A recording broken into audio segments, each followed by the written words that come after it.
आज मी बनवत आहे सोयाबीनच्या वड्यांची भाजी, मटणासारखी टेस्टी आणि छान।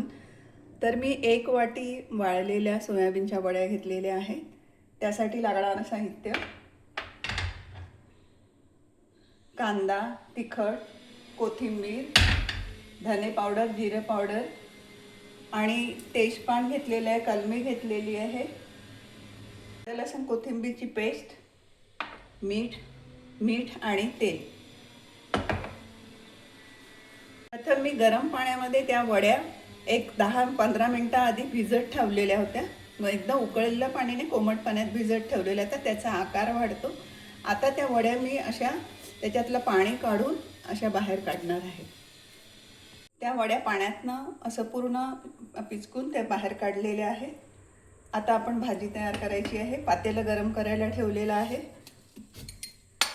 यामध्ये मी 4 चम्मच तेल टाकणार आहे, या चमच्याने।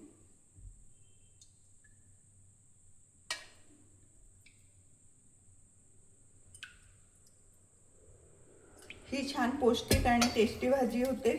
अगदी जे लोक मटण खात नाही त्यांनी ही भाजी नक्की करून बघा, अगदी छान वाटते।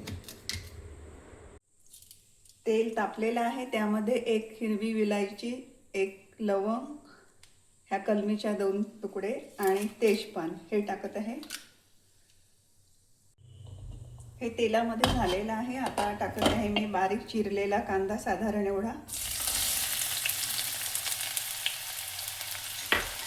आणि हा गुलाबी सर होऊ द्यायचा।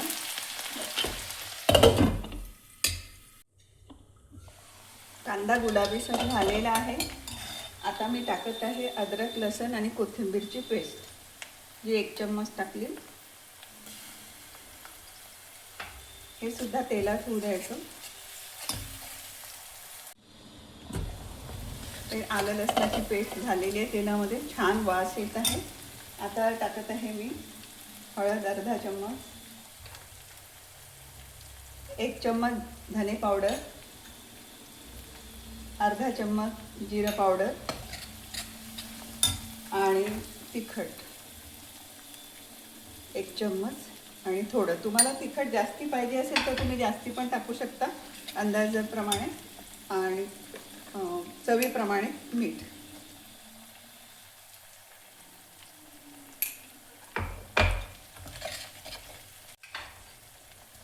इथे अर्धा चम्मच मी काळा मसाला घरी केलेला आहे, तो टाकत आहे, आणि नंतर अर्धा चम्मच पूर्ण भाजी झाल्यानंतर थोडं टाकायचं। आणि ह्या सोयाबीनच्या वड्या ज्या गरम पाण्यातून काढलेल्या होत्या, त्यातलं पाणी काढून टाकलं, आणि याला थोडं मसाल्यामध्ये होऊ द्यायचं, मंद आचेवर।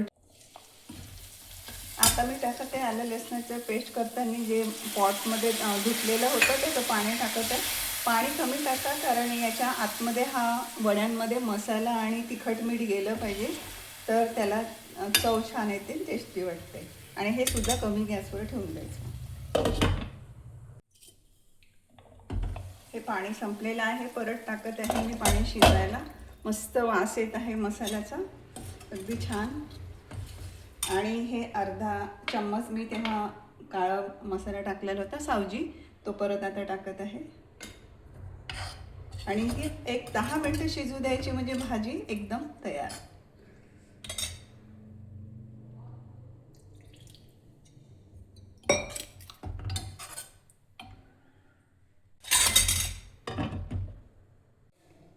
बघा, सोयाबीनच्या वड्यांची भाजी अगदी मटणासारखी झणझणीत आणि चविष्ट आणि पौष्टिकसुद्धा।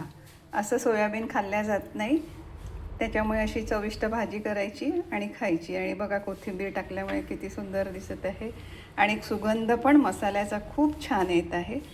नक्की करून बघा आणि आवडीने खा।